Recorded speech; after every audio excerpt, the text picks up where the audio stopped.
E aí, pessoal, tudo bem? Prontos para mais um mergulho profundo aqui no The Deep Dive. Opa, preparados? Hoje a gente vai se aventurar num tema que, olha, sempre gera um bom debate, principalmente entre os cristãos. É verdade. A pergunta é de US$ 1 milhão. Será que um cristão pode ou não beber vinho? Uma questão complexa, sem dúvida. A gente separou um monte de artigos com diferentes pontos de vista para analisar essa questão a fundo. Isso mesmo. E aviso logo. Não tem resposta fácil, viu? A gente vai ter que pensar bastante. Para começar, vamos direto ao ponto. O que Hum. a Bíblia diz sobre isso? Boa. Um dos artigos que a gente trouxe, o crente pode beber vinho, álcool. Já chega com uma posição bem definida, dizendo que beber qualquer quantidade de vinho é pecado para um cristão. Interessante. E o autor se baseia em algumas passagens bíblicas para defender essa ideia. Entendi. E aí, o que você acha? Bom, esse artigo nos leva a uma questão central. A embriaguez. É verdade. A Bíblia condena a embriaguez e alerta para os perigos do excesso. Isso é inegável. Sem dúvida. Em Provérbios, por exemplo, lemos que o vinho é escarnecedor e a bebida forte alvoroçadora. Verdade. E em Efésios, a gente encontra a orientação para não nos embriagarmos com vinho em que há contenda. Realmente, a Bíblia não deixa dúvida sobre o excesso de álcool. Exatamente. Mas aí entra outro artigo que a gente selecionou. O que diz a Bíblia sobre beber álcool? Crente pode. E esse artigo argumenta que a Bíblia não condena o consumo moderado. Interessante. Um dos pontos que o autor levanta é que, na época em que a Bíblia foi escrita, o vinho era uma bebida muito comum. Sim. Às vezes até mais segura para beber do que a água. Faz sentido, né? A gente tem que lembrar do contexto histórico da época. É verdade. A água nem sempre era potável e o vinho era uma alternativa mais segura. Exatamente. E o artigo vai além, sabe? Ele destaca a importância da moderação, citando aquele versículo de Coríntios. Todas as coisas me são lícitas, mas nem todas as coisas convêm. Ah, sim, clássico. Ou seja, o segredo está no equilíbrio. No bom senso, né? É isso aí. E não podemos esquecer, claro, daquele episódio marcante, né?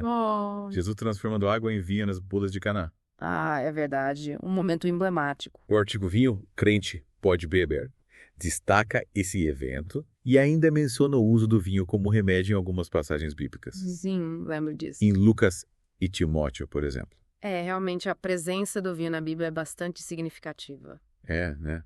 E aí a gente se pergunta, se Jesus transformou água em vinho e, em várias ocasiões, consumiu a bebida, será que podemos afirmar categoricamente que o vinho é proibido para os cristãos? Essa é a grande questão, né?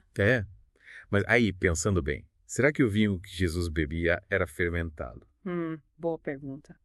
Sem refrigeração naquela época, a fermentação devia ser quase inevitável, né? Provavelmente sim. Dificilmente o vinho não seria fermentado. A falta de refrigeração, as técnicas de produção da época, tudo isso contribuía para a fermentação. Verdade. Era a forma mais comum de se consumir a bebida, provavelmente. Faz sentido. E por falar em consumo, acho que a gente precisa falar dos perigos do excesso, né? Com certeza, esse é um ponto crucial. Tanto é pecado tomar bebidas alcoólicas, quanto o que diz a Bíblia sobre beber álcool, crente pode, mencionam as consequências do abuso de álcool. Sim. E não só para a saúde física. É isso mesmo. O abuso de álcool impacta a vida social, espiritual, os relacionamentos. Exatamente. A Bíblia nos mostra isso claramente na história de Noé. É verdade? Lembra? Ele se embriagou e teve um comportamento, digamos, inadequado.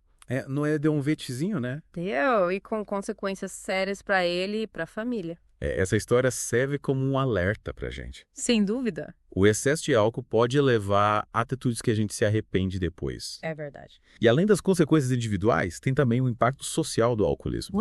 Claro. Pobreza, criminalidade, problemas de saúde, famílias destruídas. Uma série de problemas que afetam a sociedade como um todo. Realmente, o álcool pode ser um gatilho para muita coisa ruim. Sem dúvida. Mas e aí como fica a ideia de moderação? Boa pergunta. É pecado tomar bebidas alcoólicas. Precisa questionar se a moderação é realmente possível para todo mundo. Essa é uma questão complexa. Será que o simples ato de beber, mesmo que moderadamente, pode ser um mau exemplo para outros? Principalmente para quem luta contra o vício, né? Exatamente. E aí a gente entra num terreno delicado, né? O que pode ser moderado para um, pode ser um problemão para outro. Sem dúvida. A sensibilidade e o respeito ao próximo são fundamentais. Totalmente. A gente precisa levar em conta não só a nossa liberdade individual, mas também o impacto das nossas escolhas nos outros. Concordo plenamente. Afinal, Somos chamados a amar o próximo como a nós mesmos. E aí a gente começa a pensar nas considerações do mundo moderno, né? É verdade? Vinho.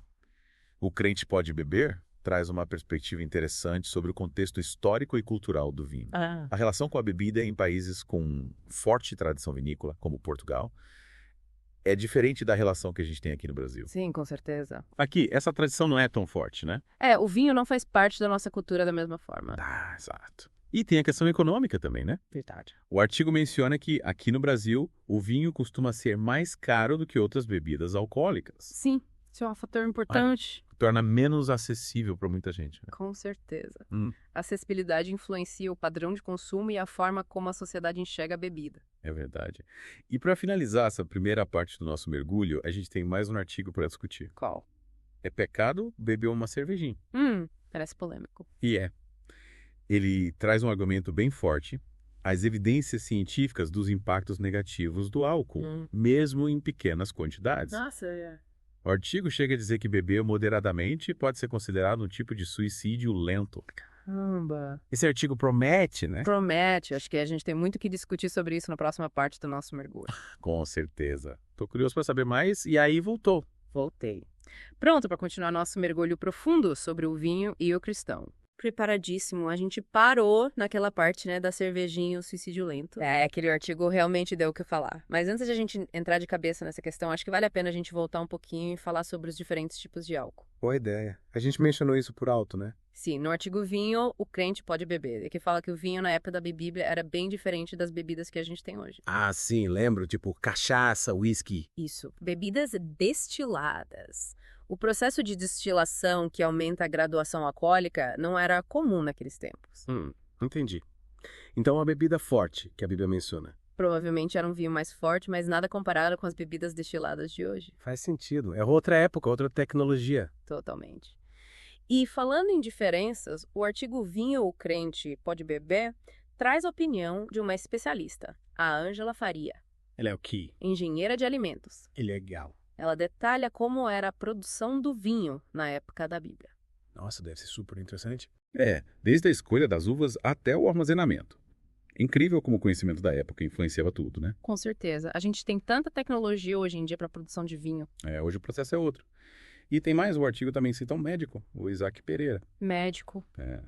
Ele explica a importância da graduação alcoólica das bebidas. Tipo, quanto maior a graduação. Mais rápido o álcool é absorvido pelo corpo. E aí o risco de intoxicação aumenta. Entendi. E como isso se aplica ao vinho da época bíblica? E aí compara o vinho daquela época com bebidas destiladas, tipo whisky.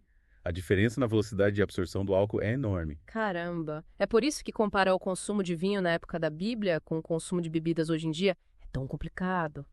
São bebidas diferentes com efeitos diferentes no organismo. E isso muda tudo na discussão sobre a moderação, né? O que era moderado antigamente? Pode ser totalmente diferente do que a gente considera moderado hoje. Exato. É como comparar banana com laranja. E aí que entra de novo aquele artigo polêmico. É pecado beber uma cervejinha. É mesmo. Ele dizia que até o consumo moderado pode fazer mal, né?